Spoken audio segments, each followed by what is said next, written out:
Hello and welcome to my channel. I'd like to talk a little bit about the book 5-Minute Activities. I've been an ESL teacher for 24 years, and I say 24 years because I stepped in the classroom for the first time when I was I had just returned to Brazil after my exchange student program to America, where I did my junior and senior years.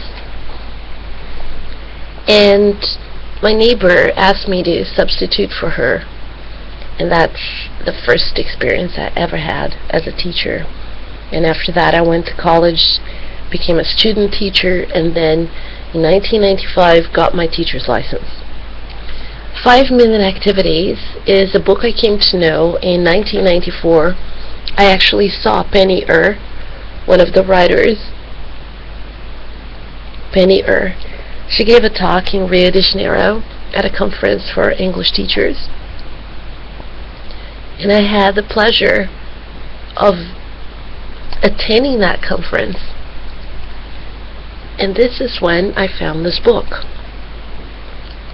The book consists of activities that require little or no preparation, really, and I'll tell you under what circumstances you can use this book.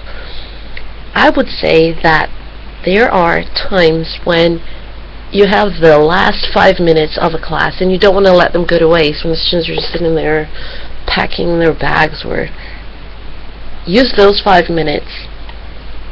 And this is how great a book this is. You just do this, land on any page, and you have an activity. Invention technique, modifying, discussion, and conditionals. So here the book gives you the way that you should use the task, but it also tells you what grammar topic or what language aspect you will be using with that particular activity.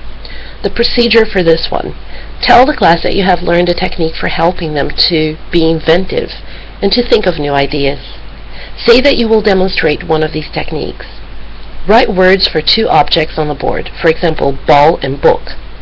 Ask the class to help you to list the characteristics of one of the objects. For example, ball, round, sometimes bounces, different colors, sometimes floats. Water does not spoil it, does not get broken. Now ask the class to suggest any advantages in designing the second object like the first one. For example, designing a book like a ball. You would bounce, you would not be damaged if it were dropped. So here is where they use the conditional. The conditional, a lot of people use it in the wrong way. For example, they say, if I was in LA, I would be happy, instead of if I were in LA, I would be happy. And this, a lot of, how do I put this? There are songs that take poetic justice where they use the conditional in the wrong way. The song California Dreaming, there is a verse in it that says, I'd be safe and warm if I was in LA. And then songs perpetuate mistakes in language. It's a sad thing to say, but they do. What you can do with that is bring up these lyrics and tell the students about it. See, this song, as beautiful as it is, it's got a grammar mistake in it. What is it? So sometimes analyzing mistakes can be a way of getting into a subject. So here the subject is conditionals.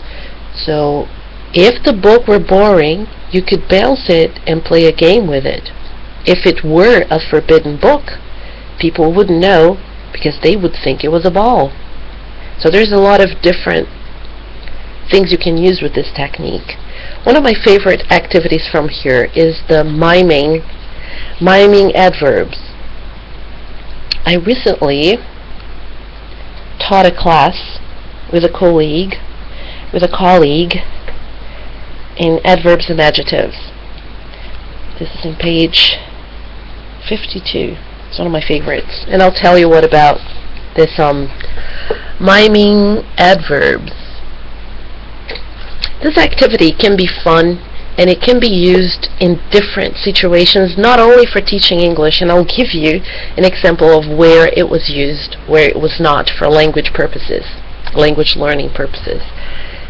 A few years ago, season 7, or was it 8, of America's Next Top Model. Yeah, don't laugh. I love reality shows. I do watch them all. I watch most of the reality shows that have been made. And this one was about miming adverbs. Tyra Banks had the models dancing angrily or boxing sadly. And this was really interesting to get the models to loosen up. But you can use it for language purpose and have the students do it and then perhaps write down the sentences later that they have performed.